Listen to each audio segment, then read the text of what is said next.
छत्तीसगढ़ में लगातार अधिकारियों और नेताओं के खिलाफ ईडी की कार्रवाई जारी है। कांग्रेस ईडी की इस कार्रवाई को राजनीतिक षड्यंत्र के तहत कार्रवाई बता रही है।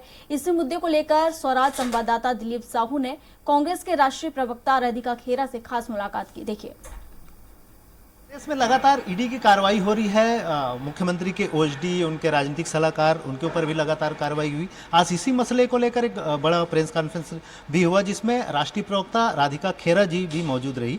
राधिका जी, इस तमाम इशूज़ को जिस तरह से ईडी की कार्रवाई हो रही है, इसको किस रूप में लेते हैं आप लोग, किस तरह से देखते हैं? ये ईडी की कार्रवाई मैं मानती हूँ जो मोदी जी के इलेक्शन डिपार्टमेंट है, क्योंकि जहाँ जहाँ चुनाव होता है और जहाँ जहाँ इनको हार नजर आती है वहाँ पे ये अपना इलेक्शन डिपार्टमेंट डराने धमकाने के लिए भेज देते हैं। कुछ लोग हैं जो डर जाते हैं और फिर वो उनके वॉशिंग पाउडर में जाके पाक साफ हो जाते हैं, लेकिन जो सच होते हैं, सत्य होता है, जिन्होंने कुछ नहीं गलत किया होता और जो सत्यता में वहाँ की प्रदेश की जनता के लिए खड़े हुए हैं, देश की जनता के लिए काम कर रहे हैं और कुछ गलत नहीं किया है, वो लोग नहीं डरते और वो लोग डटे रहते हैं, क्योंकि उन लड़ाई बहुत लंबी लड़नी है।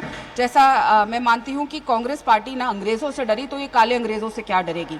रही बात कि ईडी की रेड आई है, ये तो होना ही था भाई। 5 साल में श्री भूपेश बघेल जी ने एक कांग्रेस का विकास मॉडल पूरे छत्तीसगढ़ नहीं पूरे देश के सामने प्रस्तुत किया है।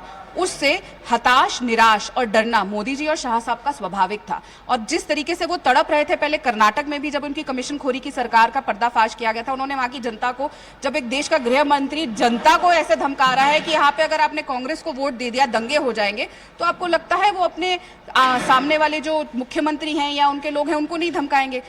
ये मैंने इतिहास में पहली बार देखा है कि एक गृह मंत्री जो देश की जनता ने चुन के वहां बिठाया, वो देश की जनता को ही धमका रहा है।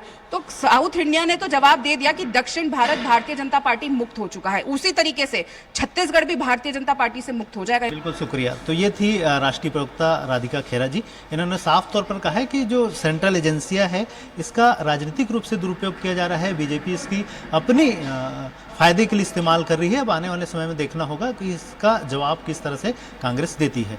कैमरा पर्सन संतोष के साथ स्वराज एक्सप्रेस के लिए दिलीप साहू।